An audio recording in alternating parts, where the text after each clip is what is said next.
Imagine this. You're at the airport, excited about your long-awaited trip to Canada. You're ready to board the plane, passport in hand, but then the airline staff tells you that you can't board. The reason? You didn't have the right travel authorization. You're in shock. This was supposed to be a dream vacation or a business trip. You had no idea about the new entry rules, and now you're stuck at the airport, wondering what went wrong. This could happen to you. Explain what viewers will learn in this video. In this video, we're going to clear up the confusion surrounding Canada's latest entry requirements in 2026, specifically the eTA, Electronic Travel Authorization. You'll learn exactly what an eTA is, who needs one, and how to apply for it without making any mistakes. By the end of this video, you'll know exactly what to do to make sure you're all set for your trip to Canada, without any surprises. At the airport, main explanation section. What is Canada's eTA? The eTA is an online travel authorization that Canada introduced to simplify entry for travelers from certain countries. It's a requirement for visitors who are flying to Canada from countries that don't need a visa. Instead of applying for a traditional visa, travelers can apply for the eTA online, saving time and money. Who needs an eTA? You'll need an eTA if you're flying to Canada from one of the eligible countries, and you're not a Canadian citizen or permanent resident. This includes citizens of countries like the United States, the UK, Australia, and most European countries. If you're coming by land, for example by car or bus, or sea, like a cruise, you don't need an eTA. But if you're flying, an eTA is required for those who are eligible. Who doesn't need an eTA? Here's the good news. Not everyone needs an eTA. Some people are exempt, including US citizens. They don't need an eTA because their country has special arrangements with Canada. Canadian citizens. Obviously, Canadian citizens don't need an eTA.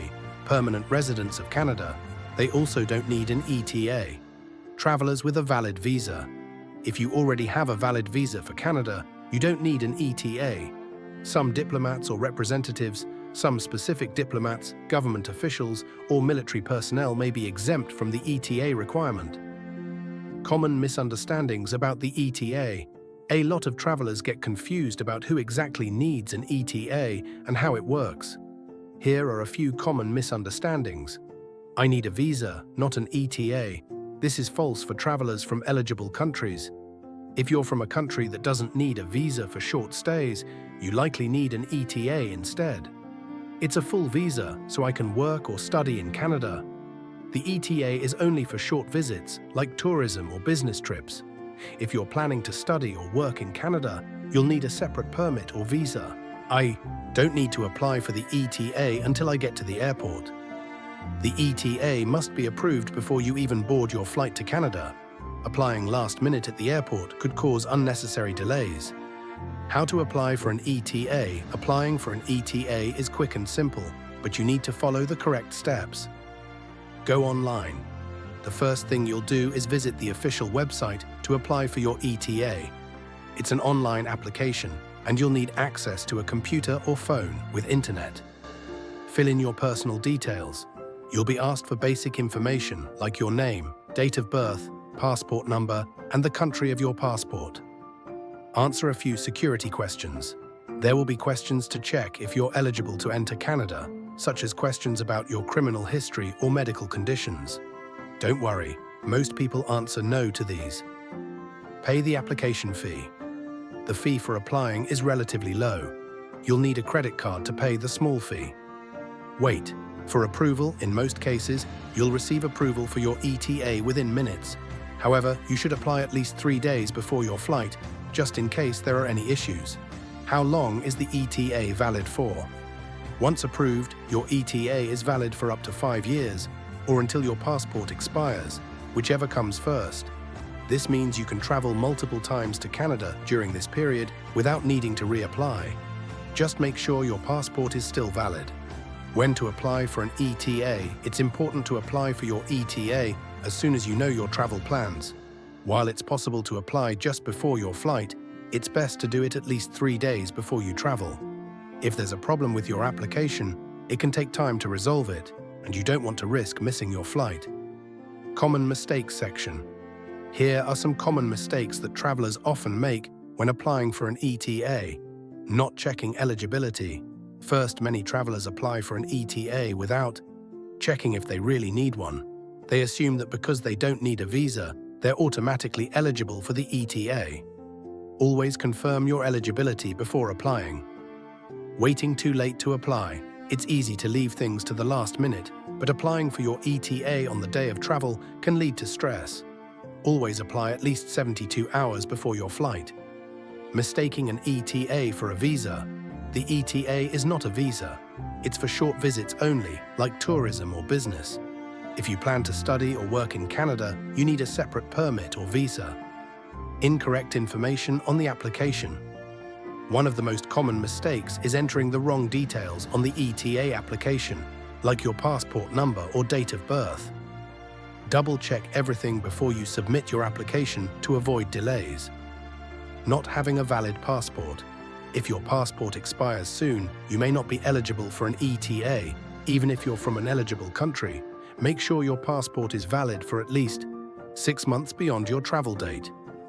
Expecting to get an ETA on arrival. The ETA must be approved before you get on the plane. If you wait until you're at the airport, you could miss your flight. Not double-checking your approval. Sometimes, an ETA application can be delayed or rejected. Don't assume you've been approved until you receive confirmation. If you haven't received approval, follow up early to avoid any issues. Special Situations section. There are some special cases that can confuse travelers. Connecting flights. If you're only stopping in Canada on a layover and not leaving the airport, you don't need an ETA. But if you plan to leave the airport, even briefly, you'll need one.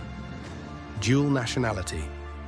If you hold dual nationality, make sure you're applying for your ETA based on the passport you'll use to board the plane.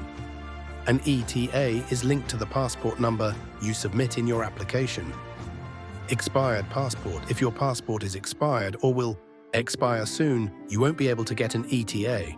Your passport must be valid for at least 6 months after your planned arrival date in Canada.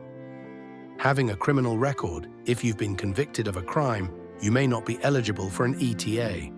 In some cases, you'll need a special authorization to travel to Canada. Step-by-step action plan. Follow these steps to make sure your trip to Canada goes smoothly. Check if you need an ETA. Determine if you need an ETA based on your nationality and how you're entering Canada. Apply for your ETA at least 72 hours before your flight. Don't leave this to the last minute. The process is fast, but it's better to be safe. Make sure your passport is valid for at least 6 months after your arrival date. If your passport is close to expiring, renew it before applying for an ETA. Verify the details on your application. Double-check that your personal information matches exactly with your passport. Wait for approval. In most cases, you'll get your ETA approval within minutes, but check it in advance so you don't risk any delays. Double-check before traveling. Ensure your ETA is approved and ready to go before you head to the airport. Final warning/important reminder. Before you go, here's a final reminder. Always double-check the official sources for the most up-to-date information. Entry requirements can change, and the last thing you want is to be caught off guard at the airport. Strong closing traveling can be stressful, especially when dealing with entry requirements. But with the right preparation and by following these simple steps, you can ensure that your trip to Canada is smooth and hassle-free. Stay informed, check your documents, and you'll be ready for your adventure. If you found this video helpful, make sure to like, subscribe, and share it with your fellow travelers. Safe travels!